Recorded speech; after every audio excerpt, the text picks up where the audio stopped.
আসসালামু আলাইকুম everyone, welcome back to my channel Roshni's kitchen. আমি আবারও হাজির হয়ে গিয়েছি নতুন একটি রেসিপি নিয়ে। আর আমি যে রেসিপিটা দেখাবো সেটি হচ্ছে ভ্যানিলা চকলেট কেক। একদম স্পঞ্জের মতো সুন্দর কেকটা আপনারা বাসাতে এটি ট্রাই করতে পারেন। প্রথমে এখানে আমি একটা বাটি নিয়ে নিয়েছি আর নিয়ে নিচ্ছি একটা ডিম। এবার ডিমটা আমি ভালোভাবে ফাটিয়ে নেব। ডিমটা ভালোভাবে ফাটানো হয়ে গেলে আমি এর মধ্যে দিয়ে দেব 1 কাপ পরিমাণ চিনি। চিনিটা এবার ভালোভাবে মিক্সড করে নিতে হবে। এবার এর মধ্যে আমি দিয়ে দেব ভ্যানিলা এসেন্স। এই যে আমি এই ভ্যানিলাটা নিয়েছি, এখানে আমি দিয়ে দেব ভ্যানিলাটা প্রায় 1.5 চামচ মতো।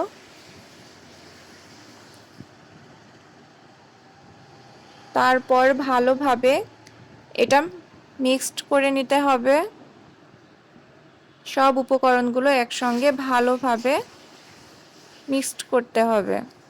এবার আমি কেকের যে প্রধান উপকরণ সেটা হচ্ছে বেকিং পাউডার। এবার আমি বেকিং পাউডারটা দিয়ে দিচ্ছি। বেকিং পাউডারটা দিয়ে ভালোভাবে মিক্সড করতে হবে। দিয়ে দেব আমি এর মধ্যে 1 কাপ পরিমাণ আটা। ঠিকঠাক উপকরণগুলো দিলে কিন্তু কেকটা অনেক সুন্দর হয়। এর মধ্যে আমি দিয়ে দেব 1 কাপ পরিমাণ তেল। এবার সব উপকরণ ভালোভাবে মিশিয়ে নিতে হবে। ভালোভাবে মেশানো হলে কিন্তু কেকটা স্পঞ্জের মতো হবে। খুব দারুণ কেকটা, আপনারা বাসাতে এটি ট্রাই করতে পারেন।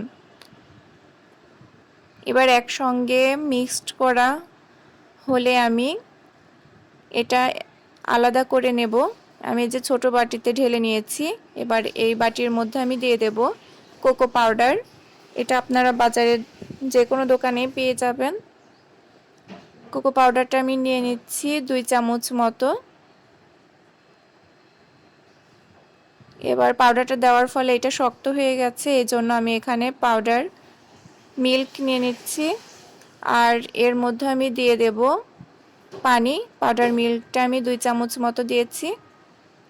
সামান্য পরিমাণ পানি দিয়ে এটা মিশিয়ে নিতে হবে। যেহেতু আমার মিশ্রণটা অনেক শক্ত হয়ে গেছে, এজন্য আমি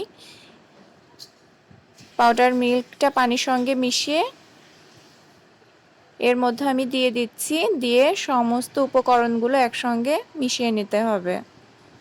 খুব ভালোভাবে মেশাতে হবে।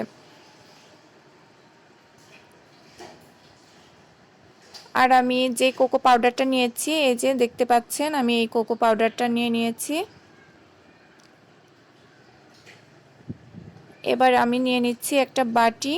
আর এর মধ্যে আমি দিয়ে দিয়েছি অলরেডি তেল। তেলের ওপরে পেপারটা দিয়েছি আর দিয়ে দিচ্ছি আটা। এই আটাটা দেওয়ার কারণ হলো আমি যখন কেকটা বসাবো তখন খুব সহজেই কেকটা যখন হয়ে যাবে, খুব সহজেই কেকটা বাটি থেকে উঠে আসবে। এবার আমি মিশ্রণটা একে একে প্রথমে সাদা মিশ্রণটা দিচ্ছি, পরে যে কোকো পাউডার দিয়ে মিশ্রণটা, এবার একে একে কোকো পাউডারের মিশ্রণটা দিয়ে দেব, আবার সাদাটা। এভাবে আপনারা বিভিন্ন ডিজাইন করে নিতে পারেন। এটাকে বলে মার্বেল কেক। আপনারা বাসাতে এটি ট্রাই করতে পারেন। অসম্ভব খেতে। আর যেমন উপকরণগুলো মাপ দিয়েছি, পরিমাণগুলো একদম ঠিকঠাক করে দেবেন, তাহলে কেকটা অনেক দারুণ হবে। কেকটা স্পঞ্জের মতো হবে। এই যে সবগুলো আমি এভাবে দিয়ে দিচ্ছি আর দিয়ে দিচ্ছি একটা টুথপিকের সাহায্যে ডিজাইন করে নিচ্ছি। শুধুমাত্র ঘুরিয়ে দিলেই দেখেন ডিজাইনটা কত দারুণ দেখা যাচ্ছে। এভাবে টুথপিকের সাহায্যে ডিজাইনটা করে নেবেন।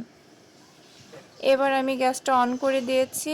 কড়াইটা বসিয়ে কড়াইয়ের উপরে আমি একটা স্ট্যান্ড দিয়েছি আর স্ট্যান্ডের ওপরে বাটিটা বসিয়ে দিচ্ছি। আর অবশ্যই ঢাকনাতে যে ছিদ্রটা থাকে সেটা কাগজ দিয়ে দিয়ে দিতে হবে। ব্যাস, আমি 40 মিনিট মতো রেখেছিলাম। আমার কেকটা পুরোপুরি রেডি, দেখতে পাচ্ছেন। আমি এখন একটা টুথপিকের সাহায্যে কেকটা দেখে নিচ্ছি হয়েছে কিনা।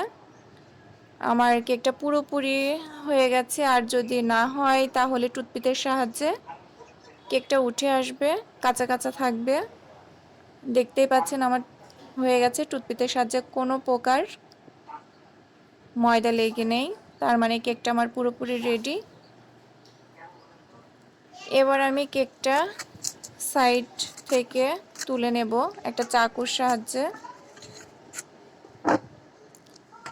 বাটি থেকে আমি তুলে নিচ্ছি, উল্টিয়ে নেব। এই যে ব্যাস রেডি আমার ভ্যানিলা চকলেট কেকটা। কতটা দারুণ হয়েছে আপনারা দেখতে পারবেন, ফুলেছে কত, আর ভেতরটা সেই সফট। আমি কেটে দেখাচ্ছি, দেখেন কতটা দারুণ হয়েছে। আপনারা বাসাতে প্লিজ এটি ট্রাই করে দেখবেন, আর কমেন্টের মাধ্যমে জানিয়ে দেবেন আমার রেসিপিটা কেমন হয়েছে। লাইক দেবেন, শেয়ার করবেন, আর সাবস্ক্রাইব করবেন। যারা আমার চ্যানেলটিতে সাবস্ক্রাইব করেছেন তাদেরকে অসংখ্য ধন্যবাদ, যারা করেন নাই তারা সাবস্ক্রাইব করে দেবেন। আর আমার পাশে থাকার জন্য আপনাদেরকে অসংখ্য ধন্যবাদ। আমাদের জন্য দোয়া করবেন। আপনারা সুস্থ থাকবেন, ভালো থাকবেন।